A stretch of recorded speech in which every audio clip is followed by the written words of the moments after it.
Rob Blake did what many of us didn't think he would do, and it seems a lot of Kings fans are not happy about it. I'll tell you why. He absolutely did the right thing. Plus, how are the Kings better today than they were yesterday? And oh, by the way, the Kings posted a thrilling cover behind win to close out their road trip thanks to a huge game from the captain. All that and more on this edition of Locked on LA Kings.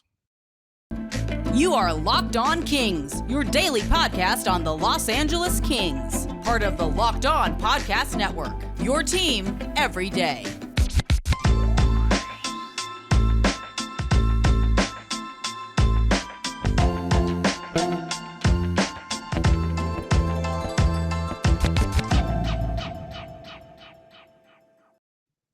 Hey, Kings fans, welcome to Locked on LA Kings, part of the Locked On Podcast Network, your team every day. Thanks for making Locked on LA Kings your first listen every day. We are free and available wherever you get your podcasts and on YouTube. Please like and subscribe if you're enjoying this content as we hit a new month. We have had a tradition going on for about 6 months in a row now where we've had at least 100 subscribers each month. We did that in January and February. Hopefully, we can keep it going in March. Again, we'd really appreciate it if you could like and subscribe to the episode if you're watching on YouTube, if you're enjoying what you are watching. My name is Eddie Garcia. I'm your host of Locked on LA Kings. I've worked in sports media for the past 30 years, 20 plus years at the Fox Sports Radio Network. I'm also co-host of the Puck Podcast, a weekly NHL review show that puts out content for the past 16 years, and a passionate LA Kings fan the past 30 years. This episode is brought to you by FanDuel Sportsbook, official sportsbook of Locked On. Make every moment more. Visit FanDuel.com/LockedOn today to get started. Well, I was wrong. I did not think that LA Kings GM Rob Blake would make a bold move before the Friday trade deadline. But I think I was right about one thing. I think with the Western Conference seemingly being wide open, that has changed his plans probably going into the season and throughout the season, and he has gone for it.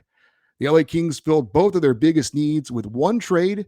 They have landed left-handed defenseman Vladislav Gavrikov and goaltender Jonas Korpisalo from the Columbus Blue Jackets for a conditional first-round pick in 2023 and a third-round pick in 2024, and goaltender Jonathan Quick. The condition on the first-round pick is that if the Kings make the playoffs, which is very, very likely, the pick remains a first-rounder. If they miss the playoffs somehow, that pick becomes a second-round pick.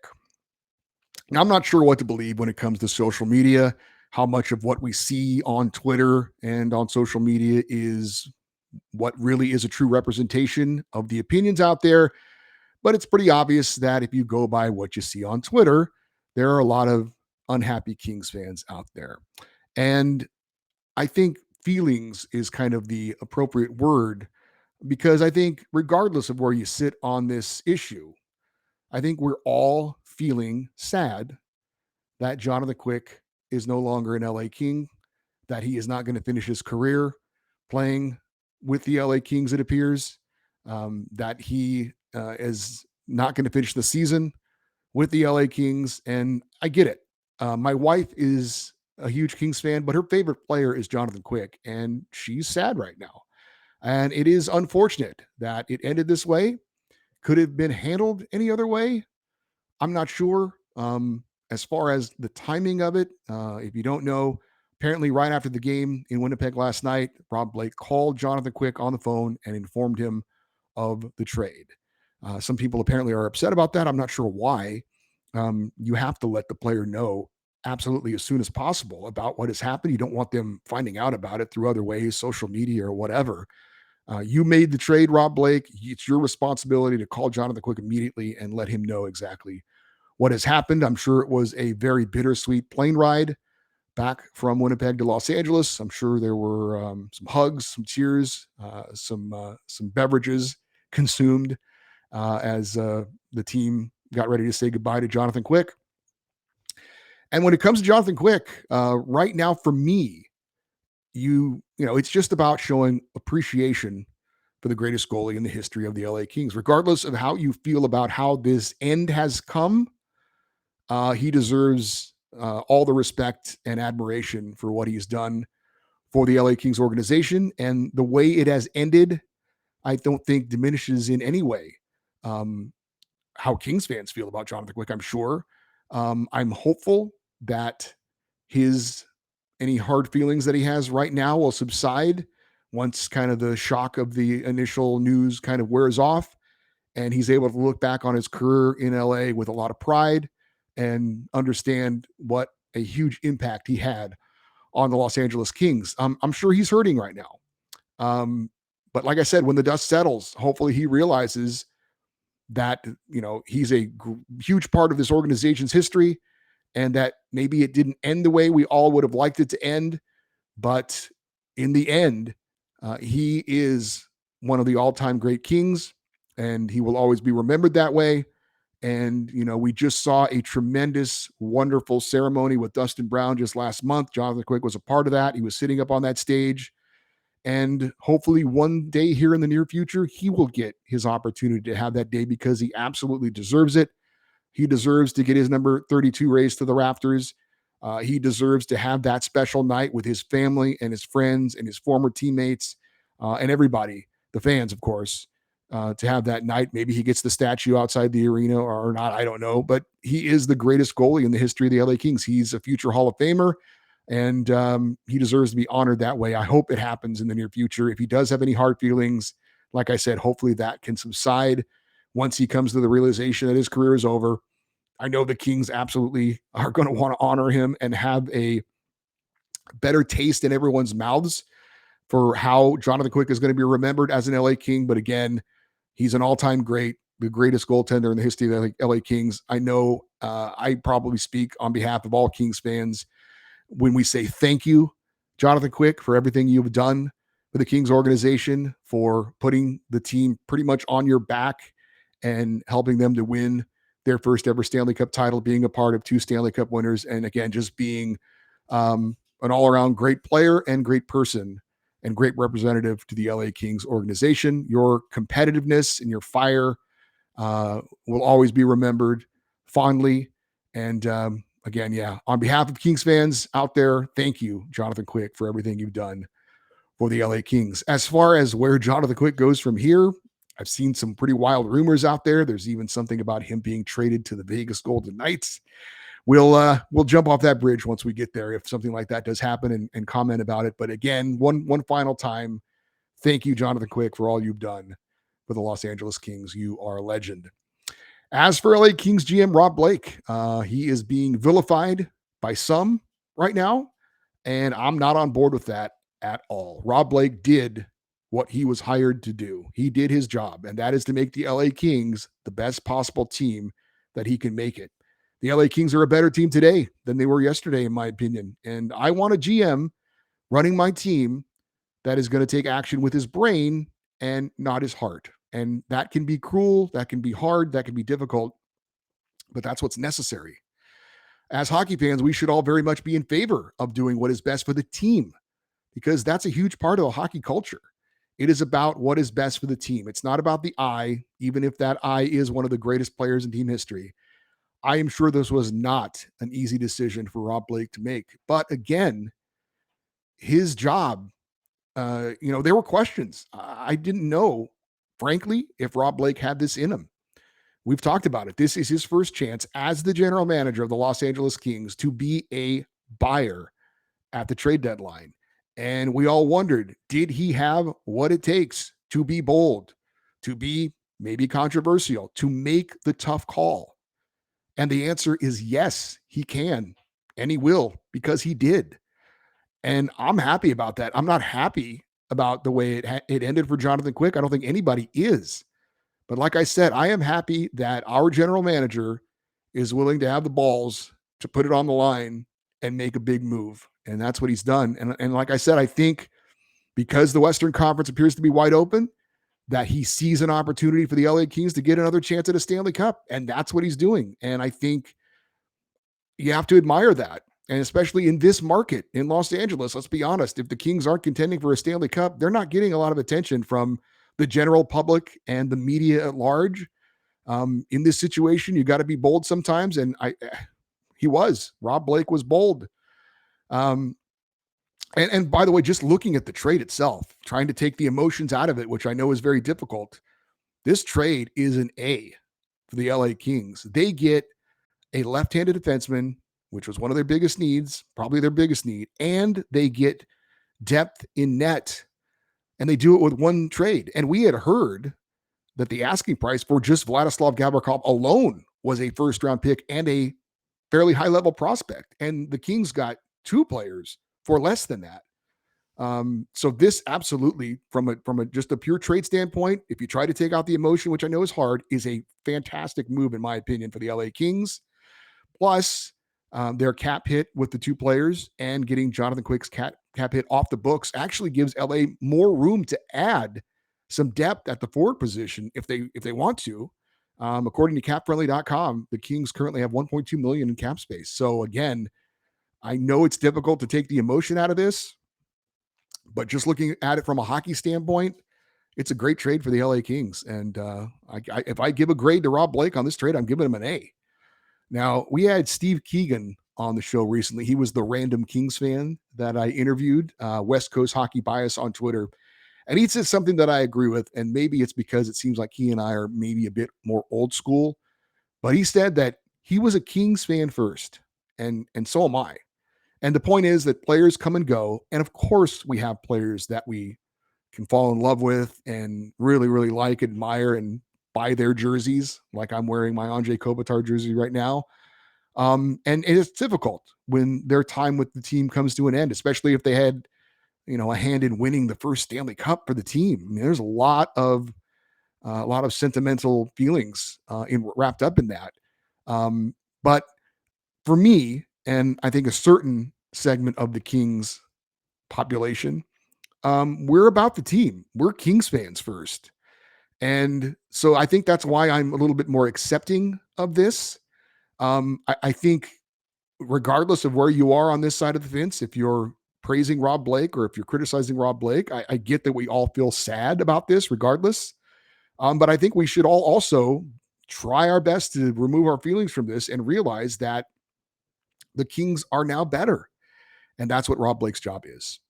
I know that there are a group of fans out there. I think my wife is probably in this category where they almost love a player more than the team, or at least as much as the team. And I get for those fans, even though I'm not one of those fans, I can understand how this is very difficult. I can understand how they can be upset about this. But for me, I was a Kings fan before Jonathan Quick.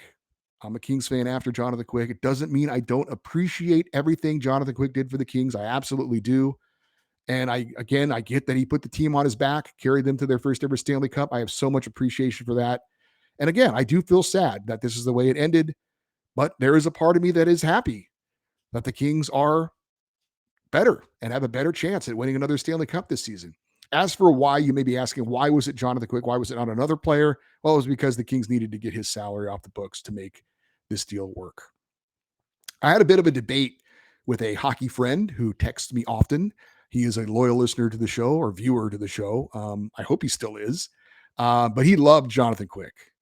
He's originally from Boston, and he's a goaltender, growing up as a goaltender. He is a Kings season ticket holder, although admittedly he was not a longtime LA Kings fan. But he and I had a debate, and this is Jim in Lakewood, by the way. Jim, if you're watching, hello. And his opinion was he thinks this is bad for the room, bad for the locker room. His opinion was that the other Kings players see how Jonathan Quick was cast aside, despite being a legend for this franchise, and that they won't feel that there's any loyalty to them from this organization, that they can be cast aside at any moment as well. If you can do this to Jonathan Quick, you can do this to anybody. And I'm sure this trade hits differently for different players in the room. For Kevin Fiala, he didn't know Jonathan Quick very long. Some of the younger guys didn't, win Stanley Cups with him. But for Anze Kopitar and Drew Doughty, I got to believe this is very difficult because Jonathan Quick's not only a brother in arms that they went to battle with, but also a longtime friend. So this is difficult for them. But I also think that Anze Kopitar and Drew Doughty are, especially Drew, so thirsty for another shot at a Stanley Cup that they understand, and they've been around long enough to know that this is a business, and that even though this is difficult, their chances to win the Stanley Cup today are better than they were yesterday. And I think they will ultimately respect that. I don't think that they're going to have any resentment towards the Kings organization or Rob Blake, because they get it. They're a part of the business. They know this was a tough move. Like us, they all probably have some mixed feelings about it. But in the end, their chance at winning the Stanley Cup is now better. We are going to get into the Kings and how Vladislav Gavrikov and Jonas Korpisalo fit into their plans in the immediate future and in the now. That is coming up in just a second. But first, I want to let you know that today's episode of Locked On LA Kings is brought to you by Indeed. No matter how your last game went, anytime you take the field, you've got a shot at greatness. Give your team the best shot at winning by recruiting more MVPs with Indeed. If you're hiring, you need Indeed because Indeed is the hiring partner where you can attract, interview, and hire all in one place. And Indeed is the only job site where you're guaranteed to find quality applications that meet your must-have requirements or else you don't pay. Instead of spending hours on multiple job sites hoping to find candidates with all the right skills, you just need one powerful hiring partner that can help you do it all. Find great talent through the time-saving tools like Indeed Instant Match, assessments, and virtual interviews. With Instant Match, as soon as your sponsor post, you get the short list of quality candidates with resumes on Indeed that match your job description, and you can invite them to apply right away. Plus, you only pay for quality applications that meet your must-have requirements. Start hiring right now with a $75 sponsored job credit to upgrade your job post at Indeed.com/locked-on. Offer valid through March 31st. Go to Indeed.com/locked-on to claim your $75 credit before March 31st. Indeed.com/locked-on. Terms and conditions apply. Need to hire? Then you need Indeed. We briefly talked about Vladislav Gavrikov and goalie Jonas Korpisalo on some previous shows where we talked about potential targets for the LA Kings at the trade deadline. But let's get you quickly more familiar with each player. Vladislav Gavrikov is 27 years old. He is 6'3", 220 pounds. This is his fourth NHL season, all in Columbus. He is a big, physical, defensive defenseman, and he is a left-handed shot, which obviously feels the need on the left side for the LA Kings. And for those of you that felt that the Kings were not a physical enough team, that they needed more size, well, he addresses that. It will be interesting to see if Gavrikov slots in on the second or the third pairing on the left side, and if that means that the Kings might move Sean Durzi back over to the right side, his natural side. But regardless, the addition of Vladislav Gavrikov gives the Kings more flexibility and more depth on the blue line, and that's a good thing. Jonas Korpisalo is 28 years old. He's 6'3", 190 pounds. He is in his 8th NHL season. They were all in Columbus as well. His record this season, 11-11-3, 3.17 goals against average, and a .911 save percentage. That is not bad for considering the fact that he was playing for the worst team in the NHL. Unlike Phoenix Copley, Jonas Korpisalo does have NHL playoff experience. He has played in 9 career playoff games. Back in 2019-20, he was exceptional for the Columbus Blue Jackets, posting a 1.90 goals against average and a .941 save percentage. As far as how the Kings plan to use Jonas Korpisalo going forward, obviously I'm speculating at this point. I would think he would probably get a couple of starts immediately, try and get him acclimated to his new team and his new teammates. I would assume that Phoenix Copley will get a shot at competing for the starting job going down the stretch with 20 games remaining in the season, and that once it's all said and done, once we get to the playoffs, that the Kings will go with whoever has played the better for the final 20 games of the season. If it's Jonas Korpisalo, he gets the start in the playoffs. If it's Phoenix Copley, he gets the start in the playoffs. But it'll be interesting to see with the final 20 games left in the regular season, who will kind of win that job and lead the LA Kings in net into the playoffs. Now, it should be pointed out that both Vladislav Gavrikov and Jonas Korpisalo are unrestricted free agents after this season. So are they rentals? Well, it's to be determined based on how they play the rest of the way with the LA Kings and what the Kings feel like, how they, feel needs for the immediate future. In the end, both players are likely going to go wherever they get the best deal, but I'm sure both have to be excited to be off the worst team in the NHL and on a playoff contender. I'm sure both have to be energized to know that they're going to play in games that matter, as opposed to just playing out the string, which they were with the Blue Jackets. Plus, they're also auditioning for contracts for next season. So lots of motivation for the newest LA Kings, Vladislav Gavrikov and Jonas Korpisalo. Oh, by the way, Anze Kopitar kicked ass last night in Winnipeg, and the Kings come home off a very tough 5-game road trip with a thrilling win. We'll give you the details on that next. But first, I need to let you know that today's episode of Locked On LA Kings is also brought to you by FanDuel. We are at the midway point of the NBA season, and now is the perfect time to download the FanDuel app, America's #1 sportsbook, because new customers get a no-sweat first bet up to $1,000 That is a bonus bet back if your first bet doesn't hit. Just download the FanDuel Sportsbook app. It is safe, secure, and super easy to use. And then you can bet on everything from the money line to points scored, three-pointers made. Plus, FanDuel even lets you have a chance to combine your bets for a chance at a bigger payout with a same game parlay. So don't miss your chance to get your no sweat first bet up to $1,000 in bonus bets back when you go to fanduel.com/locked on. That's fanduel.com/locked on. Learn more. Make every moment more with FanDuel, the official sports betting partner of the NBA. The LA Kings wrapped up that 5-game road trip, all against teams currently holding down playoff spots, with a thrilling, stress-filled 6-5 shootout win over the Winnipeg Jets. The Kings were down 2-0, battled back, down 5-3, battled back, and thanks to third-period goals from Anze Kopitar and Gabe Vilardi, sent the game into overtime. Eventually, Adrian Kempe would win it in a shootout. Phoenix Copley, who was a bit shaky during regulation, did come up with 3 saves in the shootout, including a gorgeous pad save laying on his belly in the crease, the scorpion save on Jets sniper Kyle Connor. By the way, the captain, Anze Kopitar, had 4 goals, nearly 5, which has never been done in LA Kings history before. He had a great chance to win it in an overtime with his 5th goal. Unfortunately, that didn't happen. But for Anze Kopitar, it was his 2nd career 4-goal game. He now has 24 goals this season. And in his last 10 games, the captain, 9 goals and 8 assists. Anze Kopitar absolutely killing it right now. And as we do after every Kings win, we hand out a crown to the player of the game. No question. The captain is wearing the crown. Anze Kopitar, awesome game. Long live the King. So LA wrapped up that 5-game road trip going 2-2-1.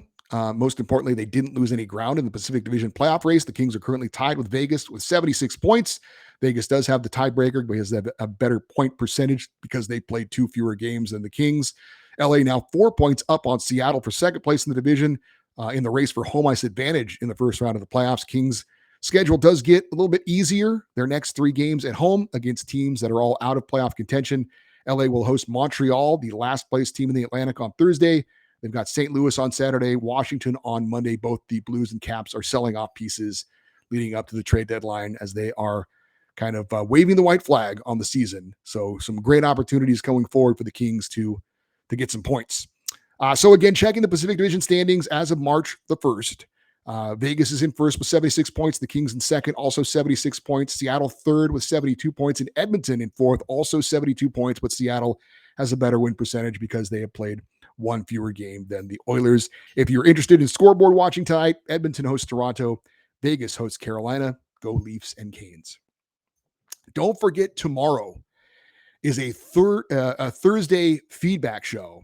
And I'm guessing there's going to be a lot of feedback on what has happened here with the LA Kings. And I want to know what you guys think. I want your honest opinions, your chance to vent, perhaps your chance to praise.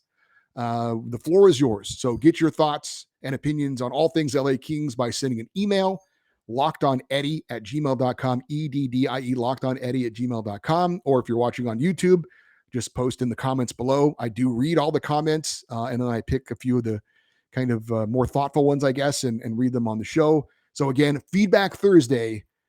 Let's hear what you have to say, Kings fans, on tomorrow's show. Hey, thank you for making Locked On LA Kings your first listen. For your next listen, check out Locked On NHL Prospects, your daily podcast covering the next generation of hockey superstars leading up to the NHL Draft. Plus, NHL Draft rankings and top prospect comparisons for every team. That's Locked On NHL Prospects, available on YouTube and wherever you get your podcasts. I am Eddie Garcia. Thank you so much for listening and watching this episode of Locked On LA Kings. Have a great day, and as always, go Kings go.